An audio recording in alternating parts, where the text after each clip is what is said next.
So often I get a phone call saying, how much money should I spend on a sewing machine? What features do I need? And I do have some answers given my 13 years of actually selling sewing machines and now here teaching ages 9, I would say, and up how to sew on a sewing machine. And I say age 9, about 3rd grade. By that time, their eye-hand coordination is good enough and their foot can reach the foot pedal. Because even though a lot of computerized machines today have this button on them where you can start and stop by pushing the button, I can't do that. I tell the girls that, and some boys, that learning to drive a sewing machine will help you drive a car better in the future. So I want them to be making it go with their foot. Now this is a wonderful feature for those who don't have use of their feet, but in general I would not use that to stop and start a sewing machine. All right, that being said, machines come either mechanical or computerized. This one is a mechanical machine. This guy's pretty old. I sold it years ago at my shop. It's a pace setter by Brother. It doesn't have speed control. It has a needle threader, which is God's gift to the sewer. But as I'm sewing along, wherever I take my foot off the gas is where the needle's going to stop. You know as well as I do, if you've sewn it all, then what happens, and it just becomes automatic. You bring your hand over here to bring the presser foot, to bring the needle up, and you keep your eye here to make sure that the take-up lever is all the way up. What that means is that the last stitch is complete, then you can pull it out. If it stops, just like anywhere, but with the take-up lever all the way at the top, you have to come over here and move that hand wheel so that the last thread is complete before you can actually pull it out. On the other hand, these days at around the $350 level, you can get a computerized sewing machine. Do you see the stitch comes up in a stitch window with digital readout? So this is stitch 01. Over here on the mechanical, you've got to turn a hand wheel and see what stitch comes up in the window. But on this one, you're just touching these. You've got the tens digits and the ones digits, and you select your stitch. And here are all the stitches. Little girls love to play with all of these stitches on the sewing machine, and I'll make a video about a stitch and flip pot holder that gives them a chance to play with all of those stitches.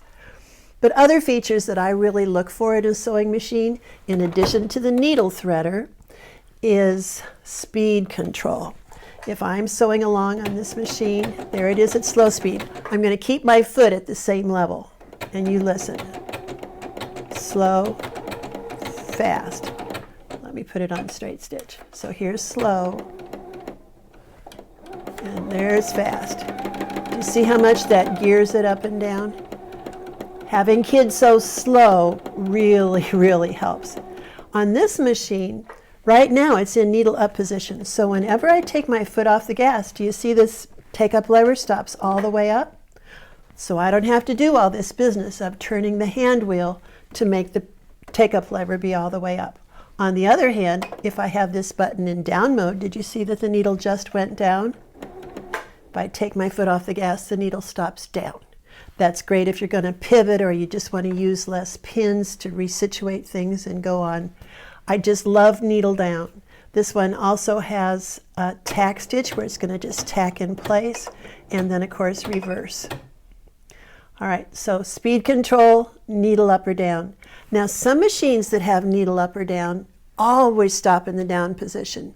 Personally, I don't like that because I think it's better than always stopping up, but I like to have full control over that needle down, needle up.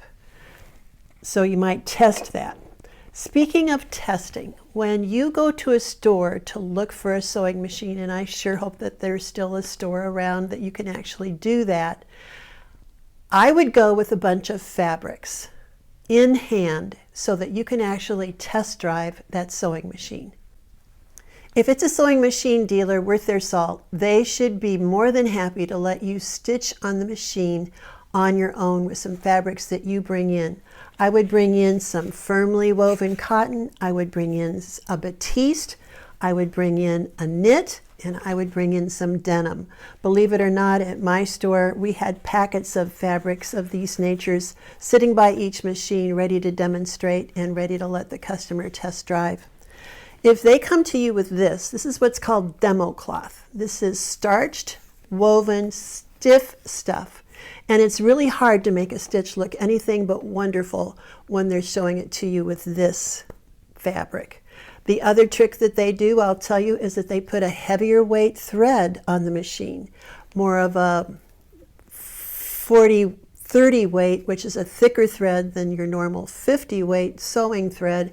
That's going to fill in the decorative stitches and make them look much prettier immediately. So those are just some tricks of the trade I thought I would divulge here. But you really want to test drive a machine. To me, if I were spending over $500 on a sewing machine, I would sure want to test drive it. I can always give you my opinion. If you want to email me with a link of a machine online that you're looking at, I'd be happy to give you my opinion for whatever that might be worth to you. So, on the model that I demonstrated so much in this video with the burgundy lid, what you're looking at here is the current version of that machine. It has all of the same features, it's just got this aqua accent face on it instead of the burgundy. This is the Charlotte. This is actually marketed by Bernina, and I am offering it from now through December the 10th for $279, which includes shipping to the contiguous USA locations, which means everything except for Alaska and Hawaii. And that includes a 1-hour Zoom class with me on how you operate the machine. So order yours now. The link is in the description. Thanks for watching this video on features to look for in a sewing machine. I'm sure it will come in very helpful as you continue your wonderful hobby of sewing. My mission is to share all I know about sewing here on my channel so that you can come to love sewing just as much as I do.